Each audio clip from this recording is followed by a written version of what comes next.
Hola, tengan todos y cada uno muy buenos días. Vamos a dar inicio a la sesión de hoy de la asignatura de procesos especiales civiles y mercantiles. El día de ayer ustedes tuvieron una actividad de aprendizaje consistente en la elaboración de un cuestionario con sus correspondientes respuestas, es decir, la pregunta en formato de pregunta abierta y su respectiva respuesta. Y obviamente la idea es de haber hecho alguna, digamos, haber publicado algunos contenidos en la plataforma de Canvas. La idea también ha sido que ustedes puedan leer. Regálenme un segundo mientras conecto un micrófono externo que va a permitir que la audición sea un poco mejor. Mientras tanto, si tienen alguna pregunta, vayanla preparando. Voy a conectar un micrófono externo ahorita. Regálenme un segundo.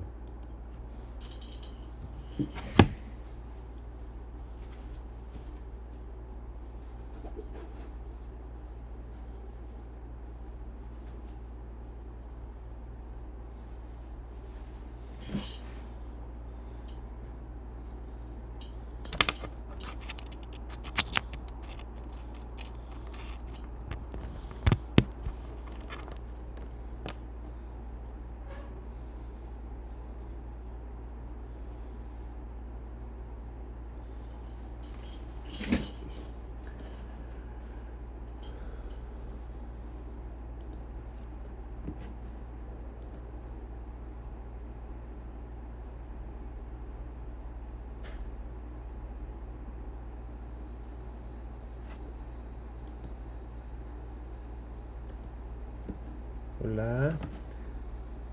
Vamos a ver, ya estamos por aquí. Es que la vez pasada el micrófono no funcionó, pero aún así déjenme chequear algo.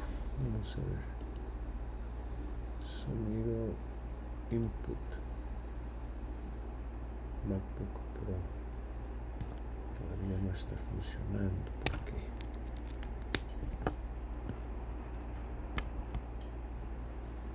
Output. Speakers. Input. Híjole.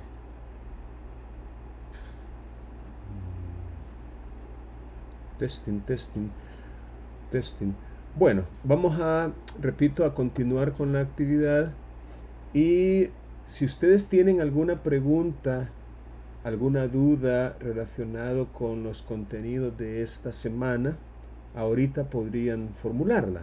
Recuerden que estamos iniciando en esta semana, tal como aparece en la presentación de la semana, estamos iniciando lo que es el proceso especial posesorio. Es decir, el tema de esta semana es precisamente las generalidades del proceso posesorio y dentro de ellas las pretensiones posesorias. Nos corresponde pues analizar las generalidades y las distintas pretensiones que pueden dar lugar a un proceso de estos, al proceso especial posesorio. Tenemos también aquí en las indicaciones de la semana algunas instrucciones para ustedes. Por ejemplo, cómo hacer valer su, entre comillas, derecho, el poseedor no propietario. Es decir, cómo un poseedor que no es dueño o propietario puede hacer valer el ejercicio del contenido de un derecho. Esa es como una palabra o una pregunta que puede motivar nuestro inicio de este tema del proceso posesorio. Después de habernos familiarizado ya con el proceso especial ejecutivo, ahora vamos a pasar al siguiente proceso especial, que sería el posesorio. y en las indicaciones que puntualmente se les han dado a ustedes, se les pide en un primer término estudiar los títulos 12º y 13º del libro segundo del Código Civil, o sea, los artículos 918 al 930, que es el título 12 y se llama de las acciones posesorias, y también los artículos 931 al 951, que es el título 13 y que se titula de algunas acciones posesorias especiales. Ahora, ¿por qué es necesario eso? Porque antes de entrar al procedimiento o a la parte, llamémosle, procesal o adjetiva, es importante, es de la mayor importancia conocer los aspectos materiales o sustantivos que se relacionan, por supuesto, con las pretensiones posesorias. Y después de ello, entrar ya, digamos, de manera puntual al estudio de los aspectos procesales o adjetivos. En otras palabras, usted podría conocer la forma de proceder para adelantar un proceso especial posesorio, pero le serviría de muy poco si no conoce las pretensiones posesorias, que son precisamente las que le dan su sustento o su materia prima o que llenan de contenido el proceso. Entonces, yo considero de la mayor importancia que usted se familiarice con estos títulos, el 12º y el 13º del libro segundo del Código Civil. Y es por eso que se les pidió para la sesión de ayer que hicieran este cuestionario. La mayoría de ustedes lo hizo, les felicito por ello, y vamos ahora a tratar de hacer algunas explicaciones según ustedes lo requieran.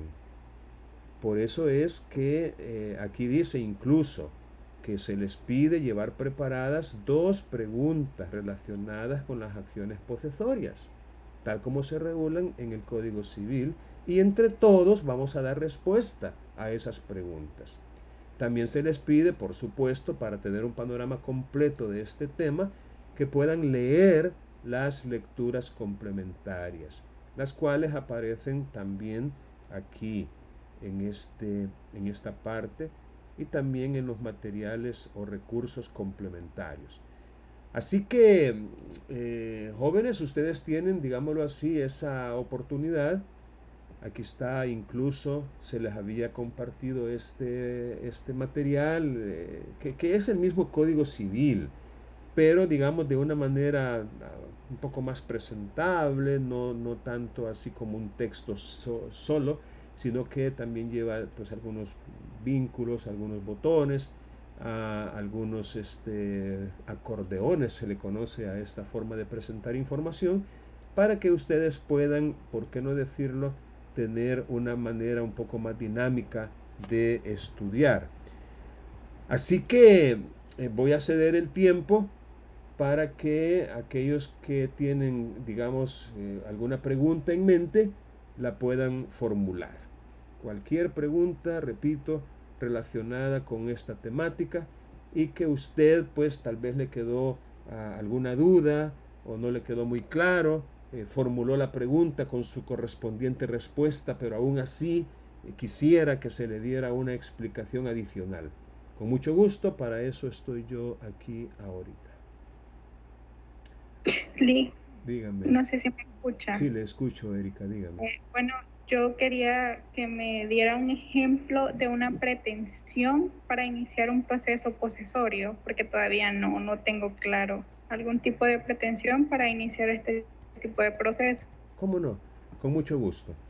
Vamos a remitirnos al Código Civil para poder, digamos, dar un fundamento legal a la respuesta.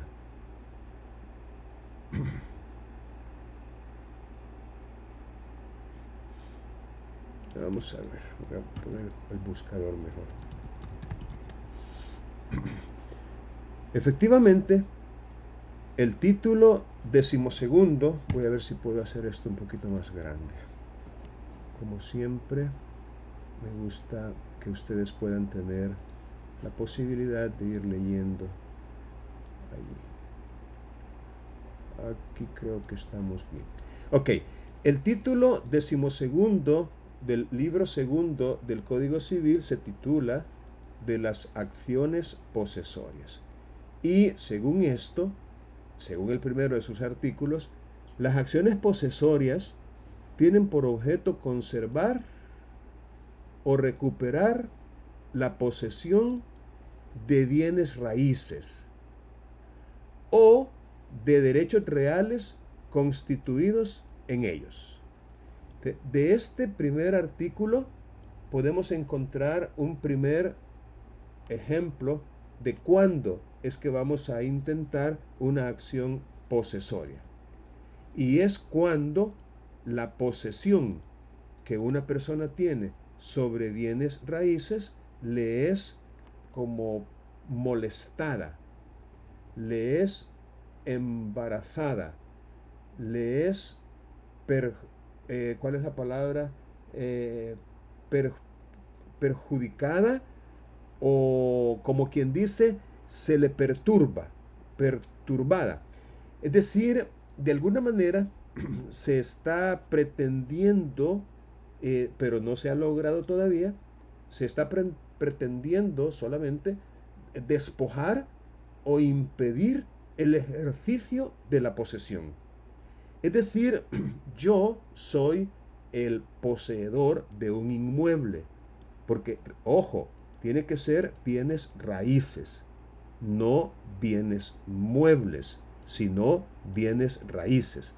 Y resulta que en mi calidad de poseedor, un extraño, es decir, un vecino o un transeúnte, o incluso, ¿por qué no decirlo?, el propio dueño de ese bien, porque recordemos la diferencia que existe entre lo que es propiedad o dominio y lo que es posesión. Repito, no son lo mismo. En algunos casos, y quizás en la mayoría, coincide que el dueño sea también el poseedor, pero no necesariamente. Repito, y que les quede por favor, ojalá claro, no necesariamente el dueño es el poseedor. Por cierto, existe una presunción, y lo dice el Código Civil, de que al poseedor se le reputa dueño. Es decir, se presume que el poseedor es dueño. Y repito, en muchas ocasiones así es. El dueño es también poseedor. Pero existe la posibilidad de que un dueño no sea el poseedor. Es decir, que el poseedor sea otra persona diferente del dueño. Y por eso es que digo que esa perturbación, esa molestia, ese embarazo puede provenir incluso del verdadero dueño del bien. En este caso, del bien raíz. O también puede provenir de un tercero, de alguien que no es ni poseedor ni dueño, pero que está de alguna manera perturbando o molestando el ejercicio del poseedor. O un segundo ejemplo, porque el primero es una acción tendiente a ser amparado en la posesión que se tiene. Es decir, señor juez, resulta que yo soy poseedor del siguiente inmueble y el demandado, es decir, la persona a la que vamos a demandar, está haciendo estas y estas y estas acciones, con las cuales molesta, embaraza o perturba o me impide un ejercicio pleno de mi derecho, abro comillas, de mi derecho como poseedor, o del ejercicio que yo estoy haciendo del contenido de un derecho. Entonces, esas acciones, repito, tienen por objeto conservar, mantener, poder continuar siendo poseedor. Pero hay otra posibilidad. Y la otra posibilidad es que al poseedor se le haya privado, se le haya despojado de la posesión. Y en ese caso, la acción ya no sería conservarla, porque ¿cómo la va a conservar si ya no la tiene? La perdió. Otra persona, ya sea de manera violenta o clandestinamente, pero otra persona entró en la posesión de ese bien y obviamente se la quitó, despojó al anterior poseedor. Entonces aquí ya no tenemos, repito, una acción que pretenda conservarla, porque ya la perdió. Aquí de lo que se trata es de recuperar la posesión. Por eso dice, las acciones posesorias tienen por objeto conservar, que es una cosa, o recuperar la posesión. Recuperar es otra cosa distinta de conservar. Entonces, ya que usted me pregunta por un ejemplo, ese podría ser uno. Cuando le es perturbada, molestada o embarazada la posesión que ya tiene, y él lo que desea es que a través de una resolución judicial se le ordene a ese que está perturbando que se abstenga de hacerlo. E incluso se le condene al pago de los daños y perjuicios que pudo haber causado al poseedor. Y oigan qué interesante, ese demandado, como podría ser un extraño, podría ser el propietario mismo, por lo que les acabo de explicar, de que la posesión y la propiedad son, por qué no decirlo, institutos diferentes, que a veces coinciden en una sola persona. Ok, qué bueno que el dueño es también poseedor, pero podría ser que el dueño no tenga la posesión. Ahora, esto por supuesto nos abre la posibilidad de preguntas adicionales, ¿verdad? Que yo espero que ustedes con responsabilidad, con compromiso, con seriedad, puedan pues trabajar. Recuerden, el ejercicio de ayer era un ejercicio como introductorio, si se quiere, de ejercicios adicionales que ustedes pueden hacer. Y la formulación de preguntas con sus correspondientes respuestas, o sea, hacer un cuestionario, pues, puede ser una herramienta muy eficaz de estudio y de aprendizaje. Entonces yo quisiera que ustedes, digamos, podrían hasta compartirse preguntas entre ustedes, ¿no? Mira, hazme un favor, compartime el cuestionario que vos hiciste, yo te voy a compartir el mío. Y así ir sumando preguntas relacionadas con este tema. Entonces, con eso en mente, más de alguno de ustedes habrá preguntado qué es la posesión, cómo se identifica que estamos en presencia de un poseedor, qué es, por exclusión, la mera tenencia, porque existen esas dos figuras también. Aparte del dominio y de la posesión, existe una tercera, que es la mera tenencia. Es decir, una simple aprehensión o poder material sobre el objeto, pero sin ese ánimo, sin ese elemento espiritual o subjetivo, sin esa voluntad de pretender ser el dueño, aunque no lo sea, pero pretende. Porque la posesión tiene esos dos componentes, el corpus, que es la tenencia material, pero también el animus, que es esa intención, ese deseo, esa voluntad de actuar y de comportarse como dueño. Entonces espero que esto pueda haber contestado su pregunta, porque repito, tiene que ver con la posesión. Recuerden, nosotros tenemos en la Constitución uno de los primeros artículos, el artículo 2, que dice que se garantiza constitucionalmente no solo el dominio, sino también la posesión.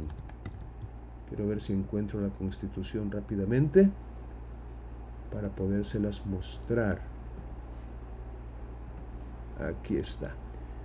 Miren, no se tiene que ir muy lejos en el texto.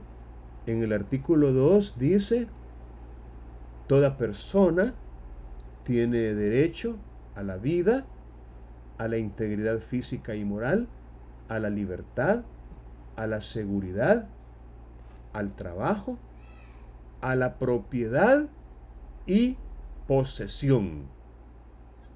Si se fijan, menciona la propiedad, pero también menciona la posesión y a ser protegida en la conservación y defensa de esos derechos. Entonces nosotros tenemos constitucionalmente garantizada la posesión. Así que yo les pediría que, aunque tal vez no sea un tema propio de esta asignatura, que es procesal, pues usted diría más de que estamos haciendo con aspectos sustantivos.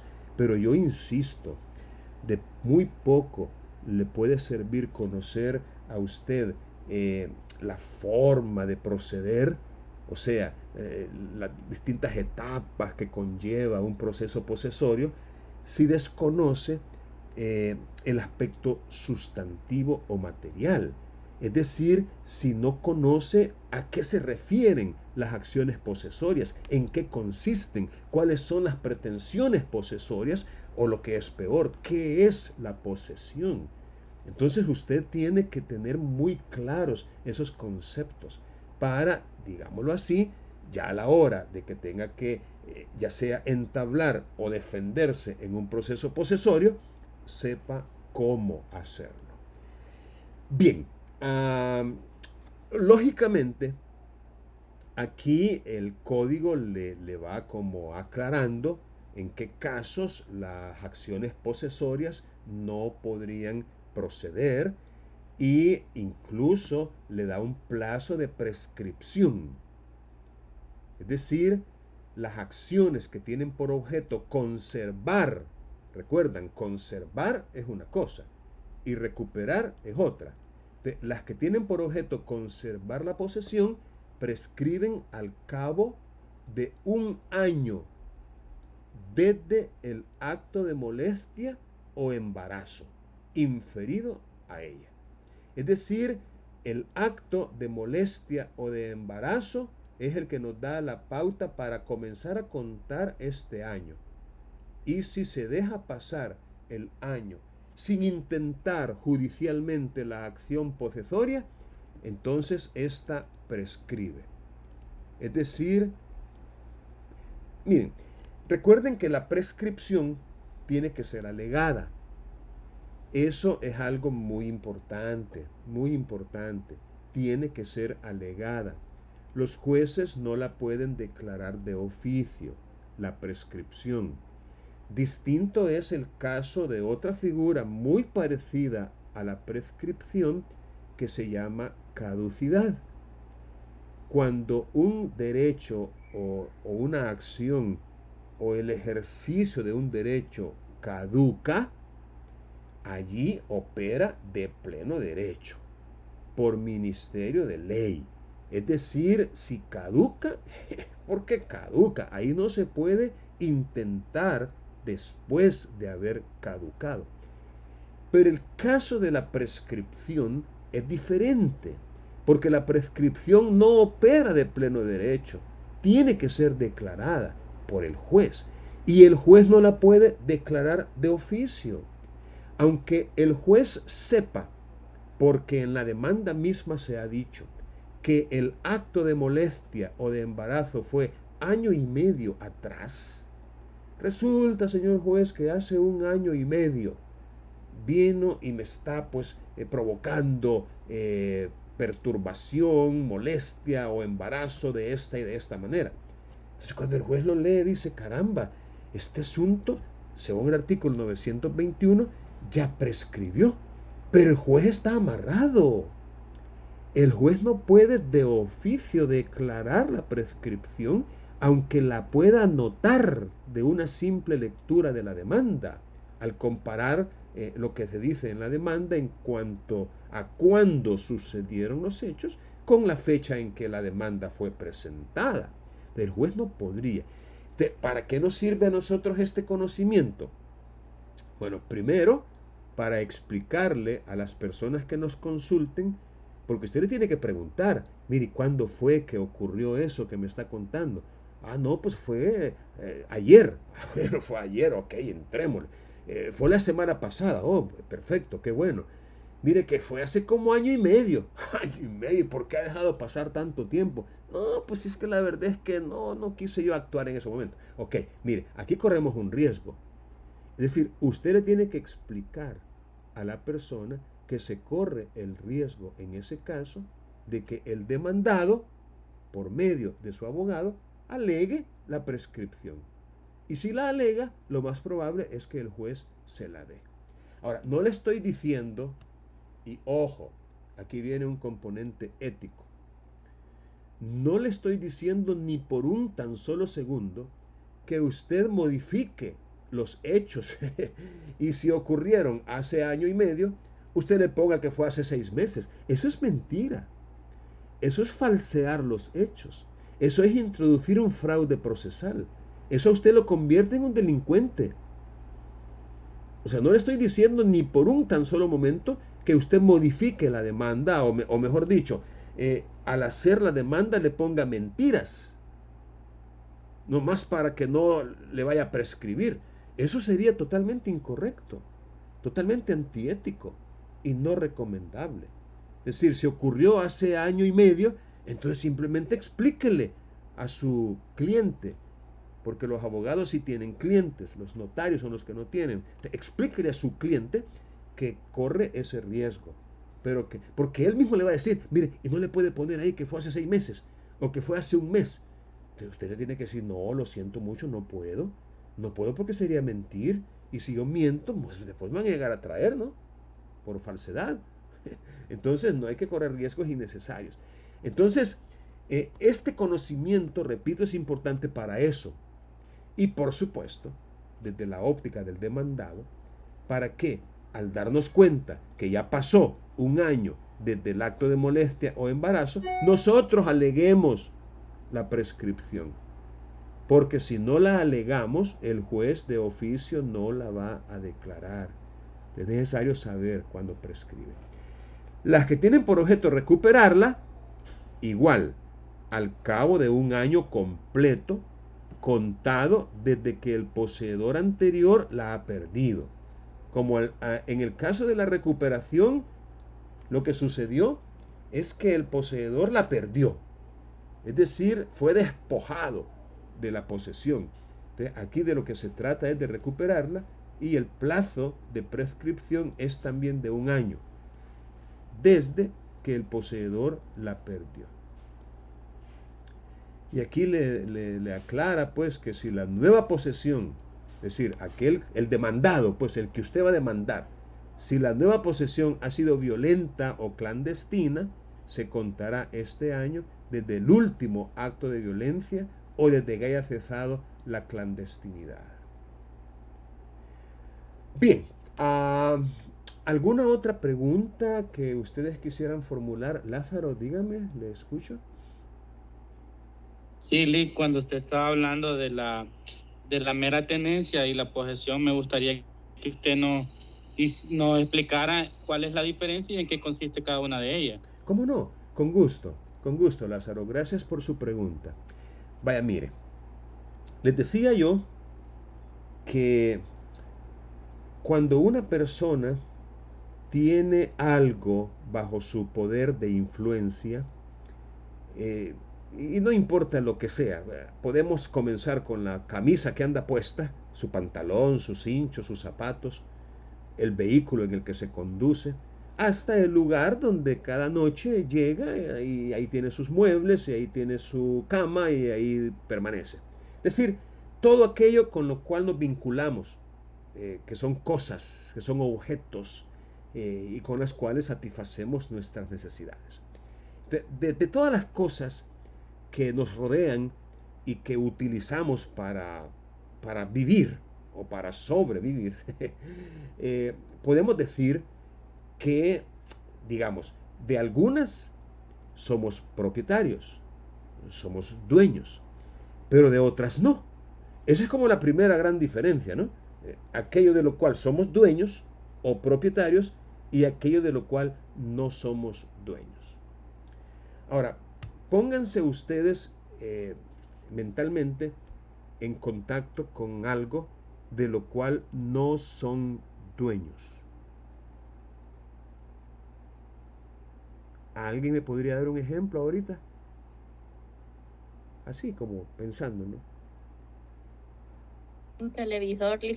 Podría ser, podría ser. Es decir, digamos, usted llega a un lugar y en ese lugar hay un televisor y ese televisor usted tiene permiso para poderlo utilizar, para poder encenderlo. Ahí el control está, digamos, a su alcance y usted puede encenderlo, puede cambiar canales, subir volumen, etcétera. Usted lo puede utilizar, pero tal como lo estamos analizando, no necesariamente porque sea suyo, de usted, sino que es de otra persona que le ha dado permiso. Esa otra persona incluso podría ser un hermano suyo, una hermana, su papá, su mamá, qué sé yo, no sé cómo manejan las cosas en su casa, pero lo cierto es que no es suyo, pues. Usted no puede disponer de él a su antojo. Es decir, sí lo puede utilizar porque tiene permiso, ¿no? Pero no es que sea suyo, pues, ok, el televisor es un ejemplo. ¿Algún otro?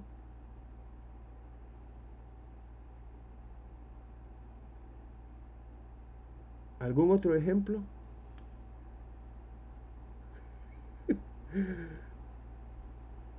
Una casa que sea alquilada. Exacto, gracias por su ejemplo, me parece fantástico. Imagínese que usted y su familia, o usted, bueno, pues ni modo, tal vez no son de aquí, tal vez su lugar de origen es otro, a cierta distancia, y no puede estar viajando cada día para venir aquí a sus actividades, y entonces dice, bueno, pues voy a arrendar, voy a tomar en alquiler un lugar donde vivir, donde dormir, donde comer, donde bañarme, donde cambiarme. Es decir, y efectivamente puede ser que usted use y satisfaga, ¿por qué no?, sus necesidades de esa índole, utilizando una casa o un inmueble que no es de usted. Y vaya, en el caso que usted menciona, pues lo tiene o lo ha recibido en arrendamiento. En arrendamiento. Ok. Bien, quedémonos con estos ejemplos. Se pueden multiplicar los ejemplos, ¿no? Vaya, supóngase que usted ahorita mismo está utilizando tal vez un teléfono o una computadora que simplemente no es suya, pues. O sea, se la han prestado. Tal vez usted está en un ciber utilizando una computadora que está allí y eso se parece muchísimo al alquiler. O podría ser que usted esté simplemente utilizando porque se le ha prestado, porque el dueño le ha prestado un teléfono, un lapicero a veces, un código, un cuaderno, un libro. Es decir, a veces tenemos y utilizamos cosas porque nos han sido prestadas, así, gratuitamente. Eso se llama comodato o préstamo de uso. Es un préstamo que en su esencia es gratuito, porque no el que presta, o sea, el que entregó el objeto para que otro lo usara, no le está cobrando por hacerlo. Ese es comodato. Cuando se cobra, pues ya no es comodato, ya es un arrendamiento, es un alquiler. Prestarme un teléfono o prestarme tu carro. No. Si querés te lo alquilo, pero no te lo puedo prestar. Si me das algo a cambio, entonces sí, yo te lo puedo facilitar para que lo puedas usar. Pero de choto no. Es decir, ya no sería comodato. Pero volvamos al punto. El dominio, el ser dueño, a veces, la mayoría de las veces, incluye la posesión. Es decir, la tenencia material y en este caso el derecho de dominio, en el caso del dueño o propietario. Es decir, tiene la cosa, se comporta como dueño, pues es dueño. Tiene el derecho y el hecho. entendamos por el derecho el dominio y entendamos por el hecho la posesión. Es decir, el poseedor, quien por cierto se reputa dueño, en ese caso concreto lo es. Lo es. Se reputa dueño y lo es. Pero, si yo veo que día a día usted llega a la universidad manejando un vehículo, entra con él, lo estaciona donde usted quiere, ahí se está el vehículo hasta que usted regresa y se vuelve a subir en él y se va en él, yo puedo presumir que usted es el dueño. Pero esa presunción es solo eso, una presunción. Podría no ser cierto que usted sea el dueño. Sin embargo, usted lo anda consigo. Una vez que se determina que usted no es el dueño, entramos en otras dos categorías. Y quizás una tercera, pero hablemos de dos categorías principales. Usted podría ser poseedor o usted podría ser un simple o mero tenedor. Ahora bien, ¿eso de qué va a depender? Bueno, voy a aprovechar para mostrarles que en uno de los materiales que se han compartido con ustedes, y ese se titula La posesión, Alessandri Somarriba Vodanovic, allí se da una explicación, llamémosle un poco más amplia, de este tema que es tan importante de conocer. Elementos de la posesión. El corpus, que es un poder físico o potestad de hecho sobre la cosa. Ese es el corpus, como primer elemento de la posesión. Y el otro es el animus. La posesión no solo implica una potestad de hecho sobre la cosa, es decir, el corpus, sino también la existencia de una voluntad especial en el que pretende poseer. Este segundo elemento es de carácter psicológico o intelectual y se llama animus. Bueno, con eso me parece que podría ser suficiente para contestar su pregunta, aunque le recomendaría que amplíe usted el conocimiento con la lectura de ese material que le acabo de mostrar. Vaya, la posesión tiene dos elementos, el corpus y el animus. El corpus es ese poder, esa aprehensión material, ese contacto directo que una persona tiene con la cosa. Eso es el corpus, una potestad de hecho, un poder físico sobre la cosa.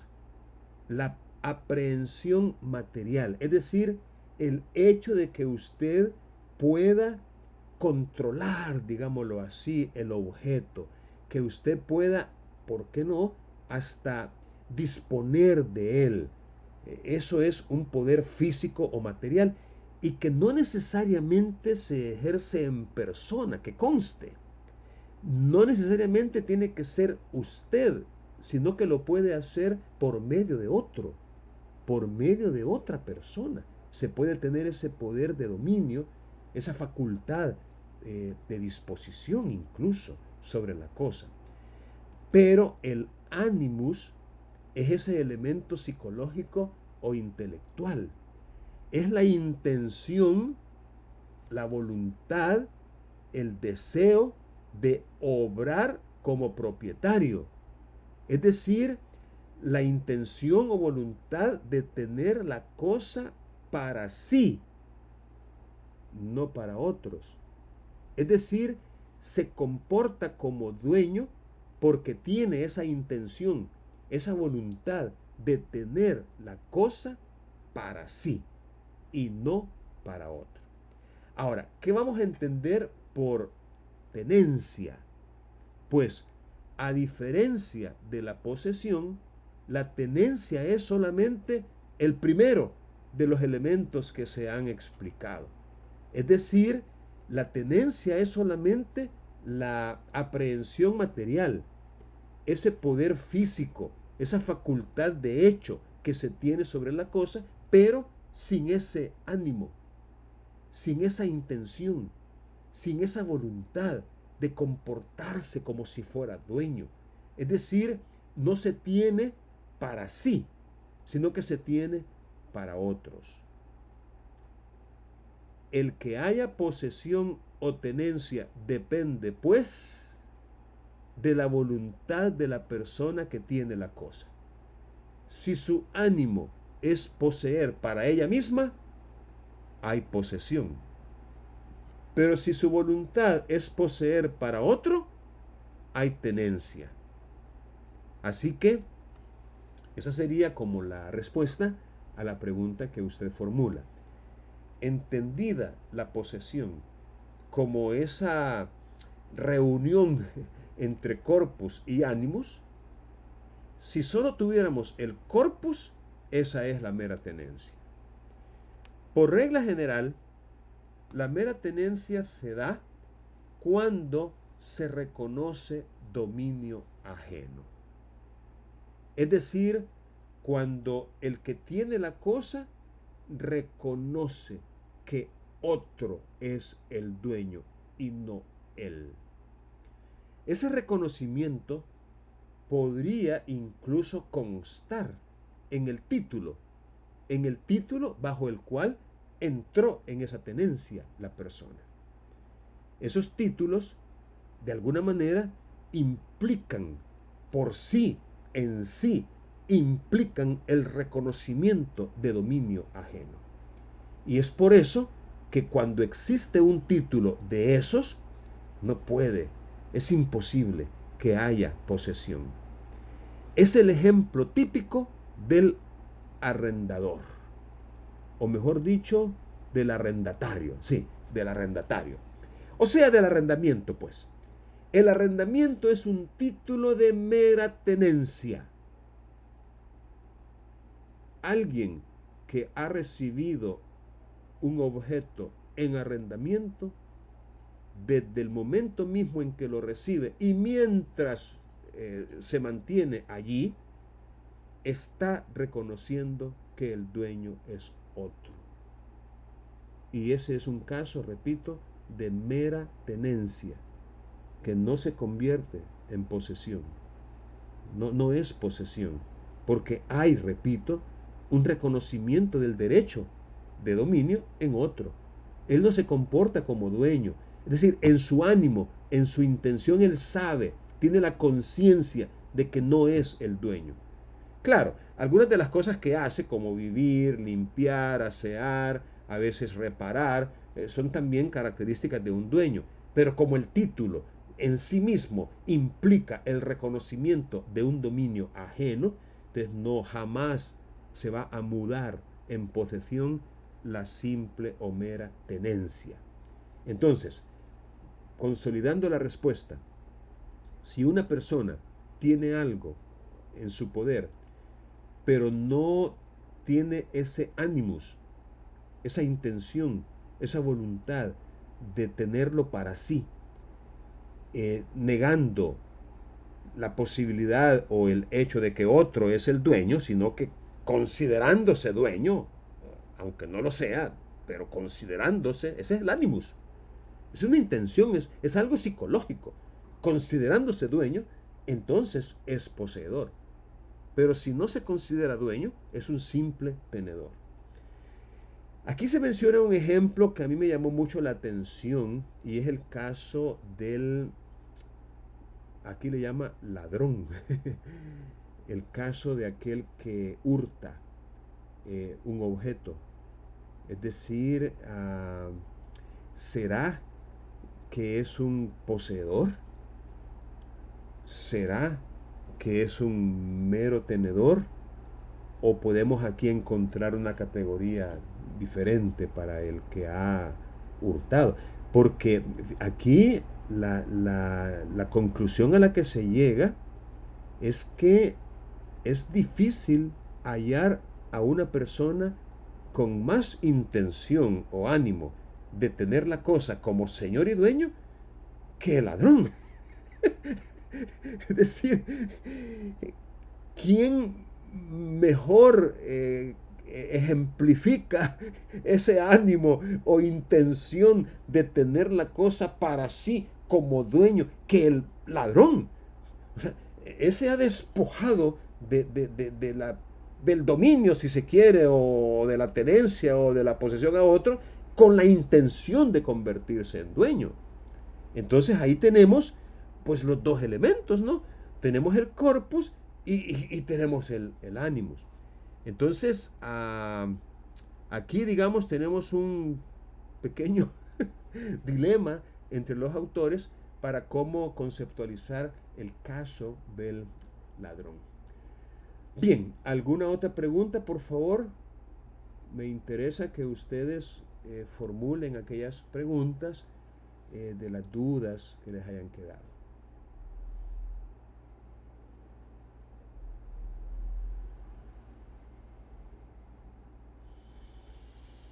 Ajá, no los oigo.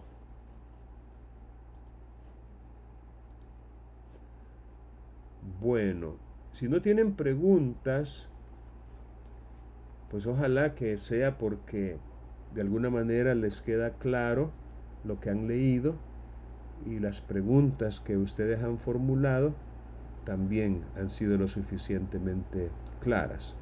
Lick, Sí, dígame. el mismo código menciona de que para probar la posesión debe de estar escrita.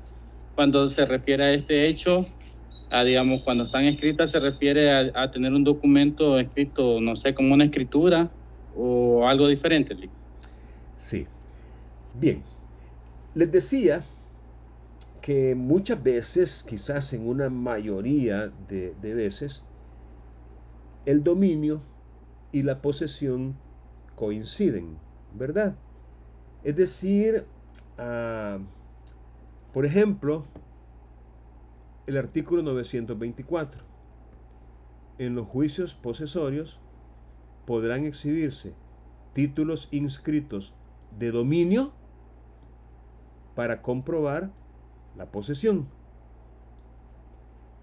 Y luego dice, la posesión de los derechos inscritos se prueba por la inscripción. Y mientras ésta subsista, no es admisible ninguna prueba de posesión con que se pretenda impugnar. En este caso, fíjense bien, está haciendo referencia a un dueño que también es poseedor y que por ser dueño es que tiene su título inscrito.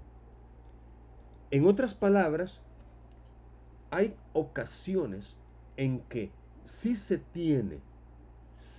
cuenta con un título inscrito que puede perfectamente servir para un doble propósito. El de probar dominio, pero también probar posesión. Es decir, el título inscrito de dominio es un instrumento perfectamente pertinente, útil, relevante para acreditar posesión. A eso se refiere. Es lo que podemos llamar también posesión inscrita. Pero, y aquí viene el pero, en la mayoría de los casos en que este tema sale a relucir, la posesión no está inscrita. Es decir, no se puede comprobar, como lo dice este artículo, con un título inscrito. La posesión, repito, es en tales coyunturas una situación o estado de hecho. Es decir, no es un derecho, sino un hecho. Claro, cuando se tiene el derecho, pues el hecho de la posesión Es como connatural con el derecho. O sea, yo dueño, tengo mi título inscrito y también soy poseedor. La posesión la puedo comprobar con el mismo documento inscrito con el que pruebo dominio. Pero, pongámonos en el presente ejemplo que en países como el nuestro, y por causa de las coyunturas sociopolíticas, económicas que se han dado, mucha gente ha abandonado, digámoslo así, por presiones sociales o económicas o pues de seguridad pública, amenazas, qué sé yo, atentados. Entonces, muchas personas abandonaron o han abandonado aquello de lo cual eran dueños y poseedores. Mire, basta con darse una vuelta por la ciudad y todavía podemos encontrar lo que se conoce como predios baldíos, predios o terrenos abandonados. Algunos incluso tienen construcciones. Yo, por ejemplo, cuando paso ahí por el oratorio, no sé si ustedes han pasado por la 14, creo que es, o la calle, por el oratorio, veo algunas construcciones de que eran de adobe, pero ya totalmente destruidas, abandonadas por completo. Ahora bien, imagínense que de repente usted o cualquier otro, un vecino ahí, dice, bueno, esto está abandonado, no hombre, yo voy a empezar a ejercer aquí actos de dominio. Es decir, bueno, si esto está solo aquí, no, pues yo voy a entrar. Entonces, de alguna manera, entra al inmueble este del que les estoy hablando. Ese puede tener documento inscrito a favor de X persona, que a saber dónde estará. Muchas veces son personas que han fallecido. Muchas veces son personas que se han ido a otros países y en esos otros países se han establecido y ya ni piensan volver ni cosas que se parezcan. Si piensan que les estoy dando alguna idea, pues sí, ¿por qué no? Se las estoy dando. ¿Por qué no? Pues si es algo natural. Claro, no es algo seguro, pues, pero ¿quién quita? Bueno, lo que les quiero decir es que alguien puede llegar, empezar a limpiar, empezar a cortar todo aquel montón de zacate y árboles todos mal formados. ¿Por qué no, cómo le dicen al hecho ese de los muros esos, deshacerlos y luego y mandar a botar la tierra y qué sé yo, poner allí una especie de cerco y bueno, y hasta poner una champita y ahí al principio con mucha cautela, ¿no? Pero pasa una semana y nada, pasa un mes y nada, pasan 6 meses y nada, nadie dijo esta boca es mía, pasa un año, pasan 2, pasan 3, pasan 5, ya se consolida un poquito más, ya todo el mundo lo ve que entra y sale, los vecinos ya lo entienden a él como el nuevo dueño, es decir, se comporta como tal. Allí, ¿por qué no decirlo? Estamos en presencia de alguien que ha entrado en posesión. Es decir, no entró con violencia, no entró con amenaza, a lo mejor ni siquiera con engaño, es decir, vio la oportunidad. Y lo que les estoy diciendo de algo que podría darse se ha dado en miles de ocasiones en este país y en otros. El punto es que ahí estamos en presencia de un poseedor que no tiene título inscrito.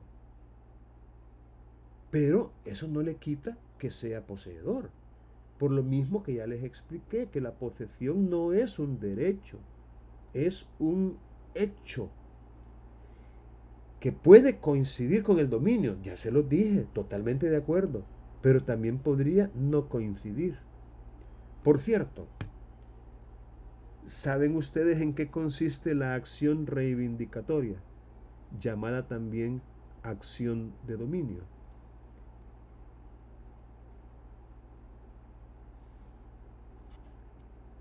Lo vamos a buscar aquí mismo en el código. Creo que está aquí algo cerca.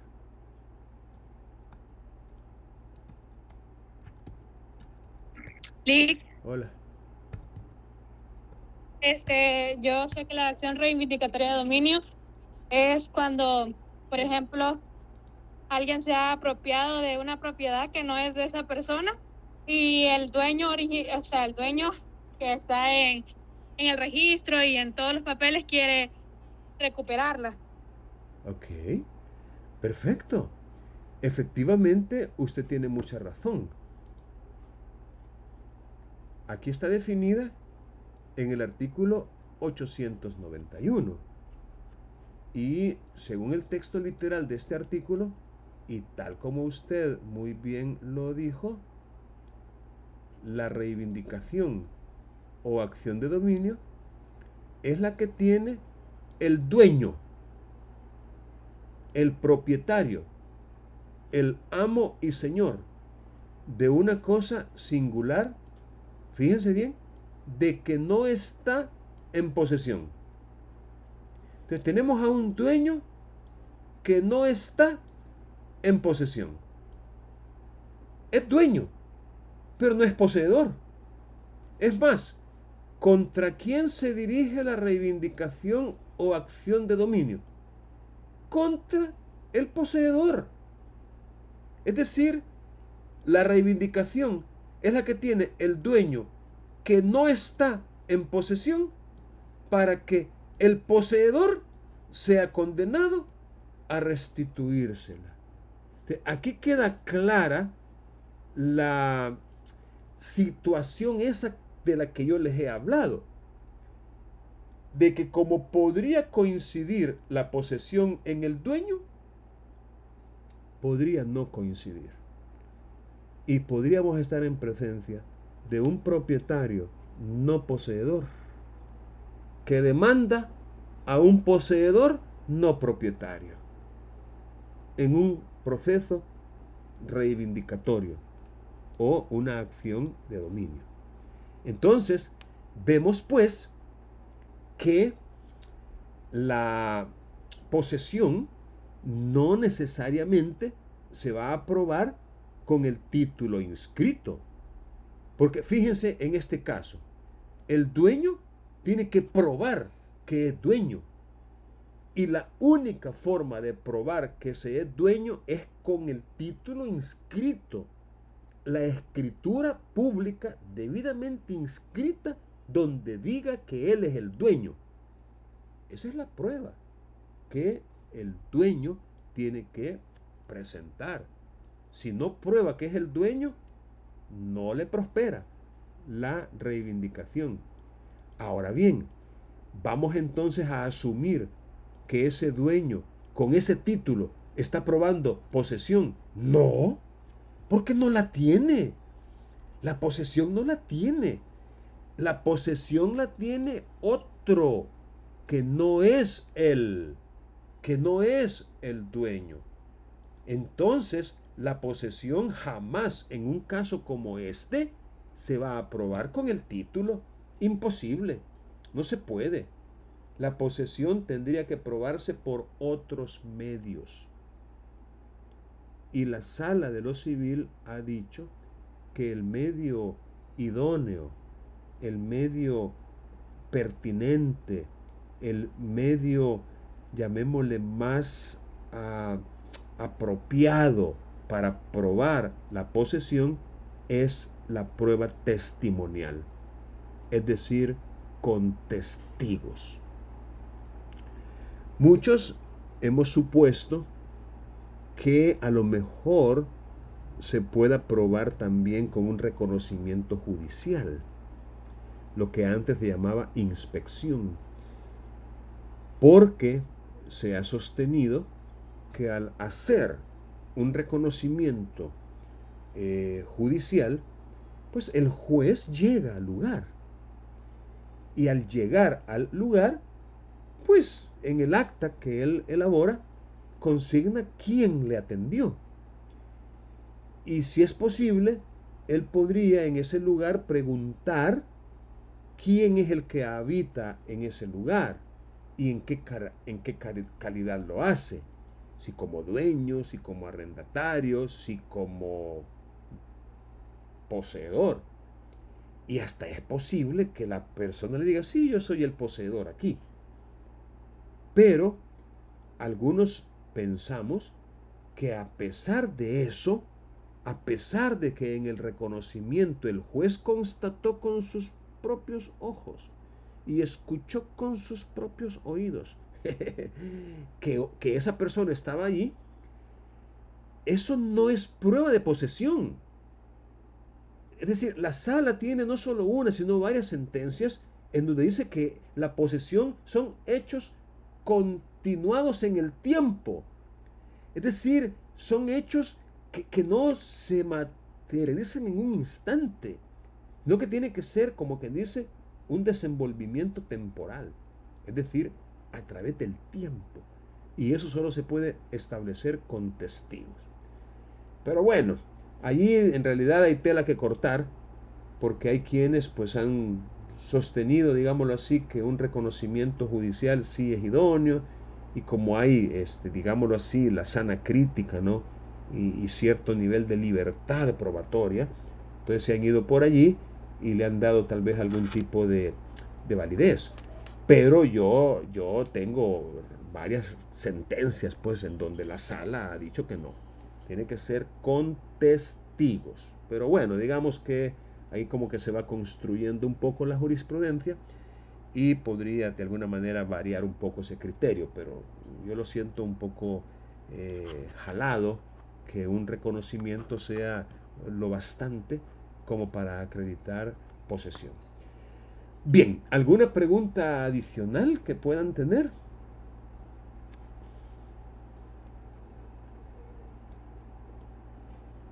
Aprovechen la coyuntura.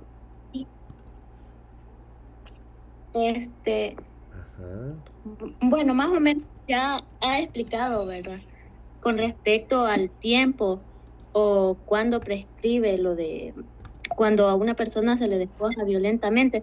Entonces, mi duda era que, digamos que si pasan como 6 meses, porque el artículo 929 creo que en el inciso 2 dice de que el derecho prescribe en 6 meses. Entonces, no sé si entendí mal o si me puede explicar un poco ese artículo. Y de igual,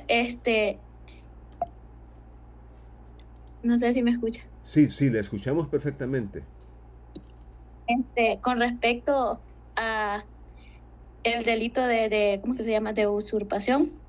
Y estos temas me confundían bastante porque yo me preguntaba por qué, o sea, dan a entender casi lo mismo, ¿verdad? Pero al final es de que en uno hay violencia y que en el otro, pues no, o el otro se aprovechan y mediante amenazas y así le quitan tal vez la propiedad a X persona. No sé si habían escuchado el caso de Corsaín, creo que es el problema que hubo en el divisadero Morazán, de que se construyó Ciudad Mujer y total que los propietarios llevaron en sí de que ellos eran dueños y todito eso, y Corsaín también, y resulta que fue como un engaño que les hicieron porque el que le vendió a ellos no era dueño, pero de ahí se determinó que sí efectivamente era dueño, sino que Corsaín se había equivocado, y total que, bueno, tenían un solo problema con respecto a las tierras esas. Entonces, solo era como que más o menos explicar de que yo me confundía con esos temas de la usurpación y lo de poseedor. Sí, muchas gracias por su aporte. De hecho, es un poco a veces difícil establecer la línea que divide o separa entre un proceso, llamémosle penal, o en el Código Civil menciona la palabra criminal todavía, ¿verdad? En lugar de penal. Y de alguna manera hay, ¿por qué no decirlo? A veces algunas confusiones que se pueden dar entre los distintos operadores del sistema judicial. Les pongo un pequeño ejemplo.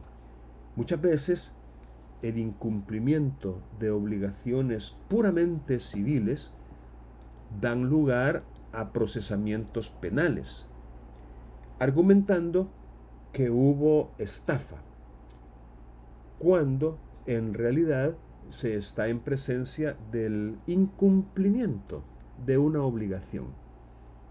Incluso algunos colegas, en su carácter de abogados y a veces hasta en su carácter de notarios, se han visto enfrentados a procesamientos de este tipo, es decir, penales, porque personas insatisfechas con el servicio o personas que pues a lo mejor tengan razón, porque lamentablemente hay muchísimos, demasiados casos en donde algunos colegas solamente reciben el dinero, pero no gestionan nada.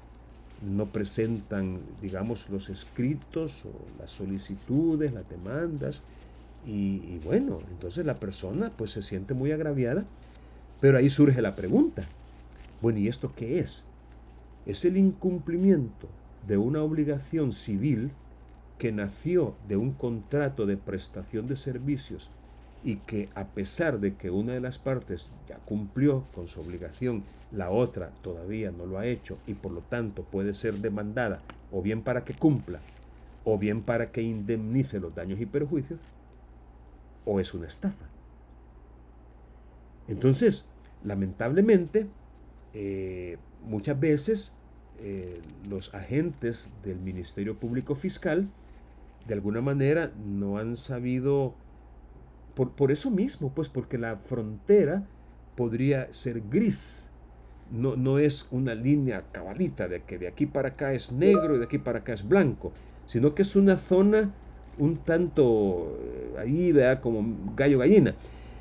Pero el problema es que han roto con el principio de igualdad, porque a muchos los han procesado y que conste, a veces han generado detenciones administrativas, pues, ahí en sede fiscal, y han ido a capturar a abogados, a notarios, y bueno, y a veces hasta con el acompañamiento mediático, ¿no? Y muchos colegas se han visto muy perjudicados, cuando en el fondo a lo mejor no era una estafa, sino un incumplimiento de una obligación puramente civil, que daba lugar, por supuesto, daba lugar a acciones administrativas a nivel de sección de investigación profesional o judiciales a nivel de un juzgado para indemnizar los perjuicios o el cumplimiento, ¿no? de la obligación. Entonces, aquellos principios que informan el proceso penal, uno de los cuales es el principio de mínima intervención, a veces no son observados. Es decir, a veces no... Bueno, pero cuando no les conviene o cuando no hay intereses fuertes de por medio, no, aquí no podemos. A veces en presencia de verdaderas estafas. O sea, ese es el punto, pues. O sea, como usted muy bien lo dice, me confunde, no sé qué es qué y qué es qué. Entonces, lo que le podría yo decir es que cuando hay actos de violencia, de amenaza, de intimidación, habría que valorar los elementos que el legislador ha configurado como parte del tipo penal. Y si estuviéramos en presencia de los elementos que configuran un delito, pues, ¿qué más? No hay más que hacer, ¿no? Es decir, si estamos en presencia de una verdadera usurpación definida y contextualizada en el Código Penal, entonces yo pensaría de que todo lo que estamos aprendiendo de acciones posesorias son sin perjuicio de la responsabilidad penal que se le pueda atribuir al que está perturbando, molestando, embarazando o despojando la posesión. En otras palabras, pienso yo de que dependiendo del caso concreto y si se dan los elementos del tipo penal, pues tendríamos que ir por esa vía y querellar o denunciar o acusar en su caso penalmente a la persona, ¿verdad? Porque ¿cómo puede tolerarse que personas lleguen armadas con machetes o puñales, cuchillos o armas de fuego y decir, mira, ¿sabes qué? Te me vas de aquí porque esto de ahora en adelante va a ser mío? O sea, eso no se puede tolerar. Y tampoco podemos llegar con una acción posesoria, pues. O sea, yo pensaría de que ahí sí estamos en presencia de un verdadero delito que justifica un procesamiento de esa naturaleza, penal. Entonces, repito, yo pensaría de que mientras medie amenaza, violencia, intimidación, despojo, porque también se han dado, y yo pensaría de que eso justifica un procesamiento penal, o como dice el Código Civil, criminal. Recuérdeme si es tan amable el artículo que me mencionó, que también le daba dudas.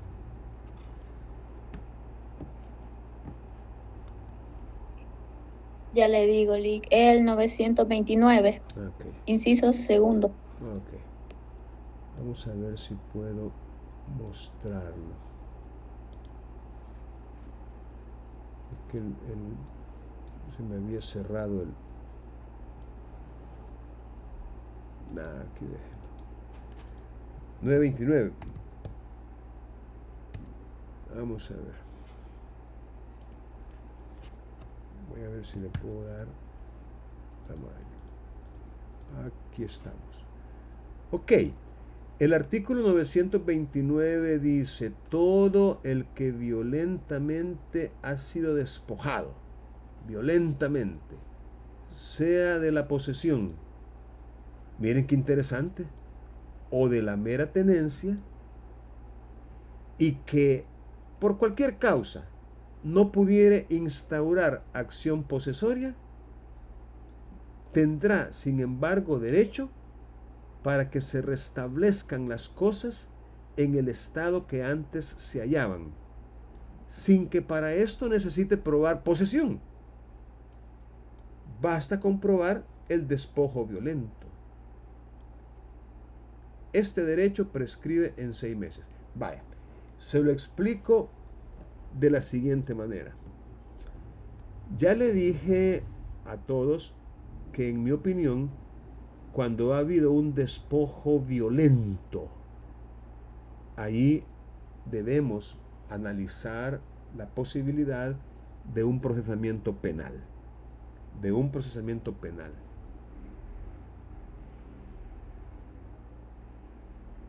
Aquí lo dice el siguiente artículo. Los actos de violencia cometidos con armas o sin ellas serán además castigados con las penas que por el código, pues, entendamos, penal, correspondan.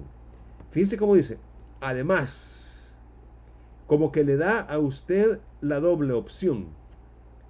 Mira, ve y denuncia a la policía, ve y denuncia a la fiscalía, ve y quéjate en lo penal, porque eso es adicional.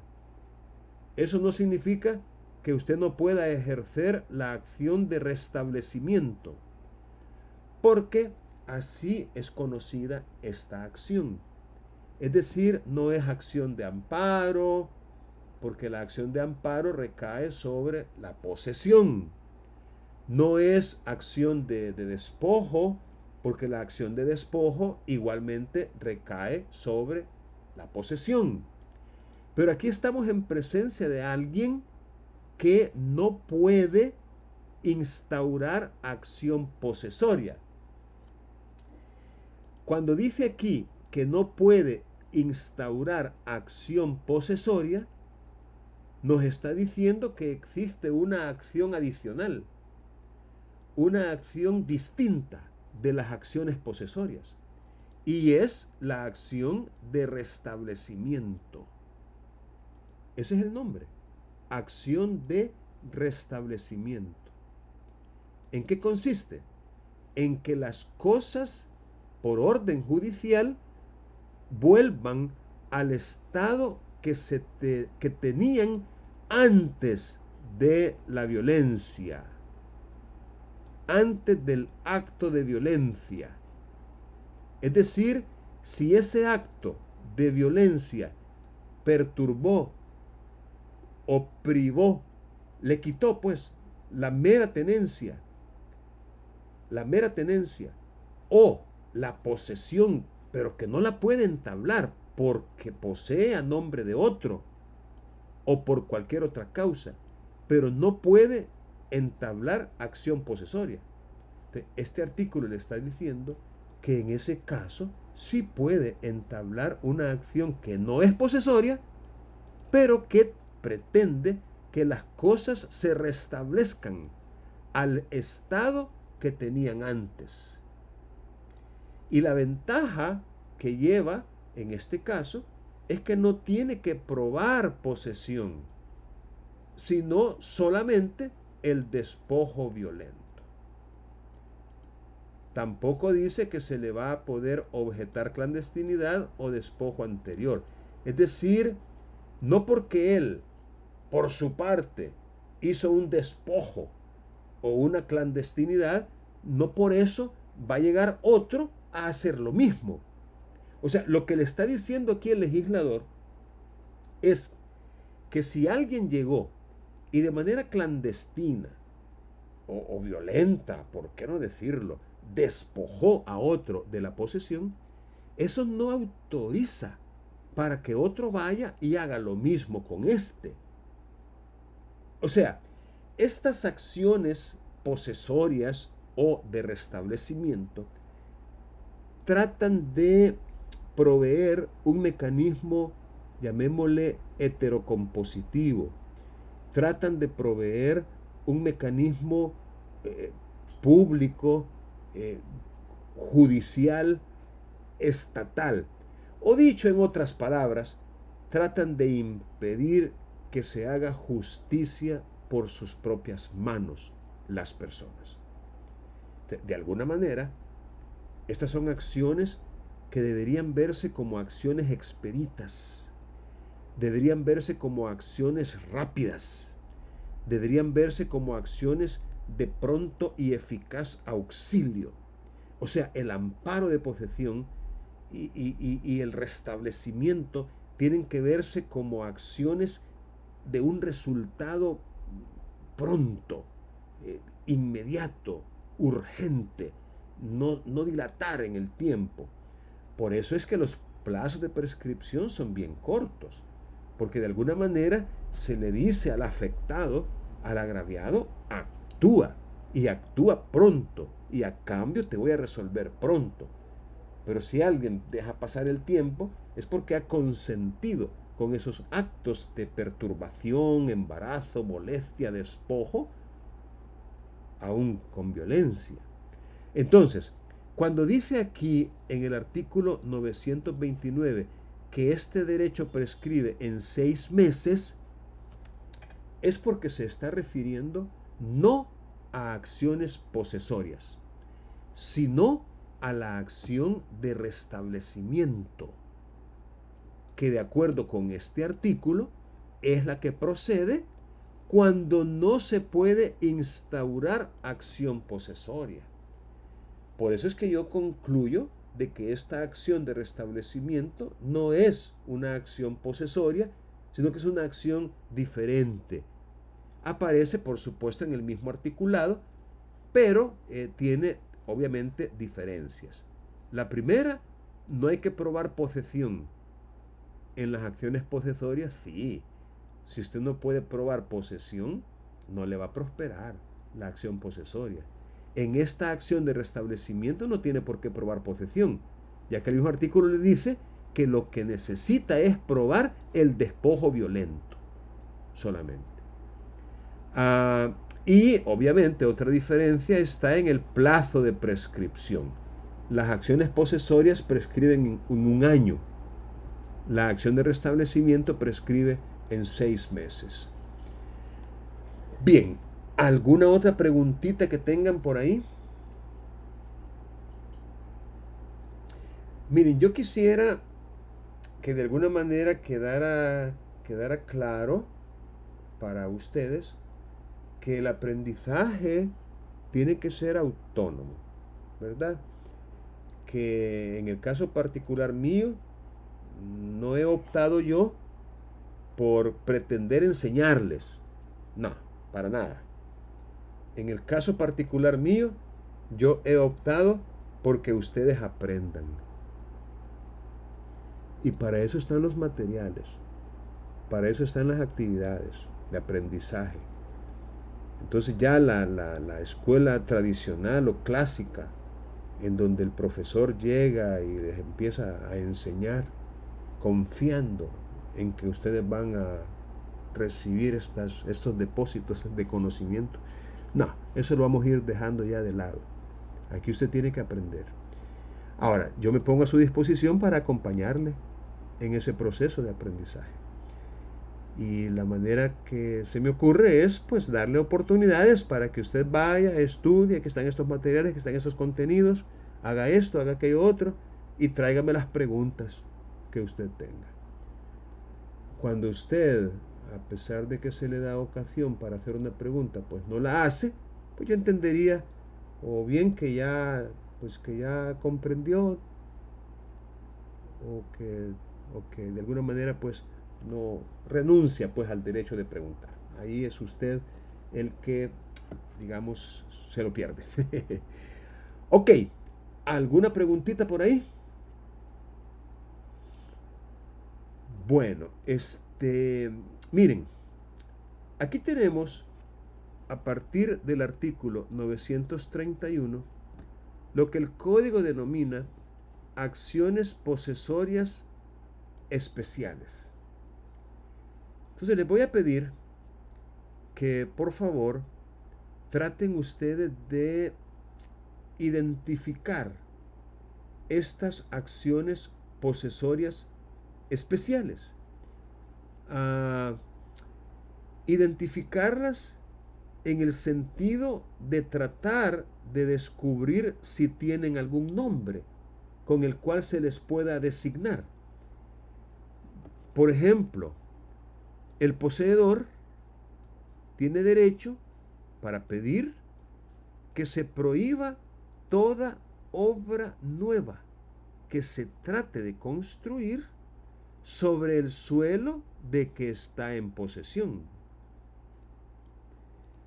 Entonces, usted puede venir y decir, bueno, esta es una acción posesoria especial. ¿Será que le podemos asignar un nombre? ¿Qué sé yo? Prohibición de obra nueva. Podría ser. Es decir, acción de prohibición de obra nueva. Y luego, el artículo, o mejor dicho, el código, a través de su articulado, se encarga de regular o normar esa acción posesoria. Entonces, uno tiene que irla leyendo, ¿no? Aquí le dice incluso cuáles son las obras nuevas que se puede impedir que se hagan. Y eso es lo que aquí habla, mire, toda obra voladiza. Imagínense, estos son términos que de alguna manera tal vez ustedes nunca antes habían puesto atención, tal vez ya lo habían leído, pero no le habían puesto la atención que hoy se requiere.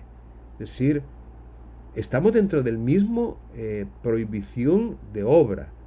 Puede ser obra nueva, pero aquí ya está hablando de otra obra, que es una obra voladiza.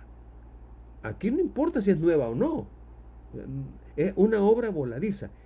Es aquella que atraviesa el plan vertical de la línea divisoria de dos predios. Es como que usted se coloque en la línea divisoria de dos predios y vea hacia arriba. Esa es la línea vertical. Vea hacia arriba. Entonces, lo que el legislador le está diciendo es que el poseedor de un terreno tiene derecho para denunciar o para pedir que una obra voladiza sea, fíjense bien, cortada.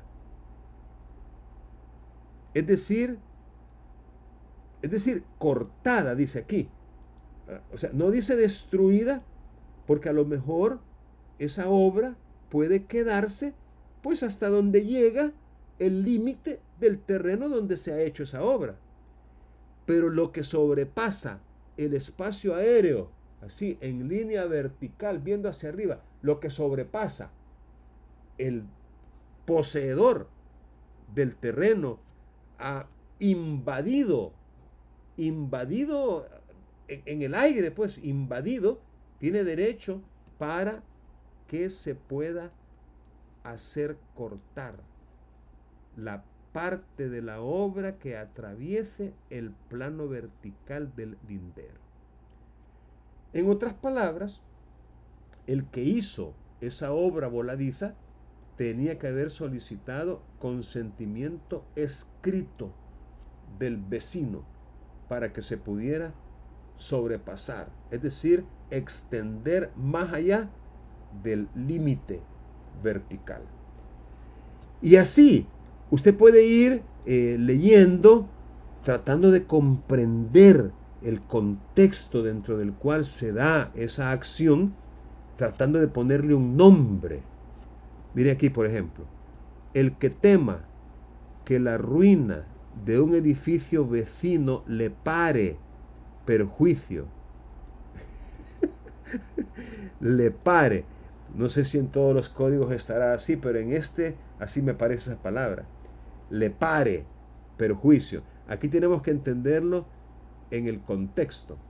Es decir, si usted tiene miedo de que un edificio ya todo desvencijado, todo viejo, en ruinas, le ocasione un perjuicio, tiene derecho de querellarse al juez para que se mande al dueño de tal edificio derribarlo, si estuviere tan deteriorado que no admita reparación.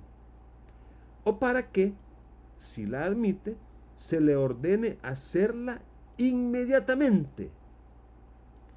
Y si no procediere a cumplir, se derribará el edificio o se hará la reparación a su costa. Si el daño que se teme no fuere grave, bastará que el querellado rinda caución de indemnizar todo perjuicio que por el mal estado sobrevenga. Esta también es una acción posesoria especial. Entonces, una vez que usted la ha leído, trate de, como quien dice, entender en qué consiste, trate de imaginarse un edificio que está a punto de derrumbarse. Y entonces, si se llegara a derrumbar, eso le ocasionaría una molestia, un malestar en el ejercicio del contenido del derecho que usted tiene llamado posesión.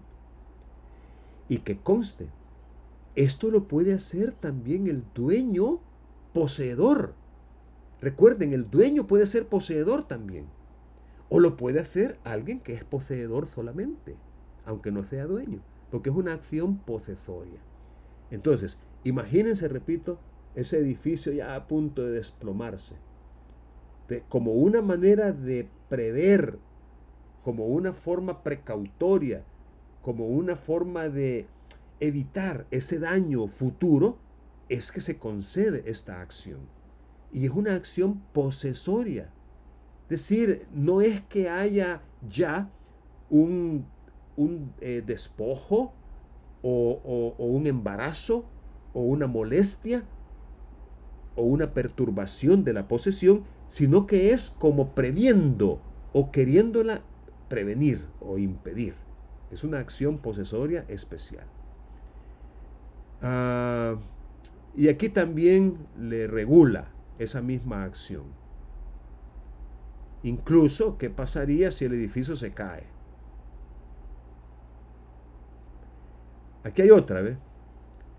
el que hace obras para impedir la entrada de aguas que no es obligado a recibir.